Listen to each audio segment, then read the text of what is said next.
સોમનાથ જિલ્લાના પોલીસ વડા જયદીપસિંહ જાડેજા દ્વારા કરાયેલી આંતરિક બદલીઓના પગલે વેરાવળ સિટી પોલીસ સ્ટેશન ખાતે એક વિશેષ કાર્યક્રમ યોજાયો હતો અને આ કાર્યક્રમમાં નવનિયુક્ત પીઆઈ એસ.એન. ગઢવીનું સ્વાગત કરવામાં આવ્યું હતું, જ્યારે વિદાયમાન પીઆઈ એચ.આર. ગોસ્વામીને ભાવભીની વિદાય અપાઈ હતી. તાજેતરમાં ગીર સોમનાથ જિલ્લાના પોલીસ વડા જયદીપસિંહ જાડેજાએ પોલીસ અધિકારીઓની આંતરિક બદલીના આદેશ આપ્યા હતા અને આદેશ મુજબ વેરાવળ સિટી પોલીસ સ્ટેશનના પીઆઈ એચ.આર. ગોસ્વામીની બદલી પ્રભાસ પાટણ ખાતે કરવામાં આવી હતી. તેમની જગ્યાએ તાલાલા પોલીસ સ્ટેશનના પીઆઈ એસ.એન. ગઢવીને વેરાવળ સિટી પોલીસ સ્ટેશનમાં નિયુક્ત કરાયા છે. વેરાવળ સિટી પોલીસ સ્ટેશનમાં નોંધપાત્ર કામગીરી કરનાર પીએસઆઈ ગોહિલે તાલાલા પોલીસ સ્ટેશનમાં ઇન્ચાર્જ પીઆઈ તરીકેની જવાબદારી સોંપવામાં આવી છે. કાર્યક્રમમાં પીએસઆઈ ગોહિલનું પણ અભિવાદન કરાયું હતું અને આ બદલીઓના અનુસંધાને યોજાયેલા કાર્યક્રમમાં શહેરના હિન્દુ મુસ્લિમ સહિત વિવિધ સમાજોના આગેવાનો, રાજકીય અને સામાજિક આગેવાનો, સેવાકીય સંસ્થાના પ્રતિનિધિઓ તેમજ પોલીસ અધિકારીઓ અને કર્મચારીઓ મોટી સંખ્યામાં ઉપસ્થિત રહ્યા હતા.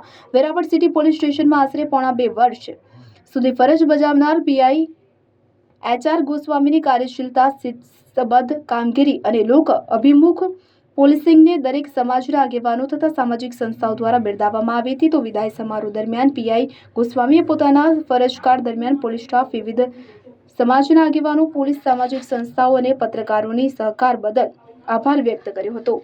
કાર્યક્રમ દરમિયાન સમાજના આગેવાનો અને સેવાકીય સંસ્થાઓ દ્વારા ત્રણેય અધિકારીઓને મોમેન્ટો તથા પુષ્પગુચ્છ અર્પણ કરી સ્વાગત કરવામાં આવ્યું હતું. પોલીસ પરિવાર દ્વારા વિદાયમાન પીઆઈ ગોસ્વામી તથા પીએસઆઈ ગોહિલને શ્રીફળ અને શાલ અર્પણ કરી ભાવભીની વિદાય આપવામાં આવી હતી.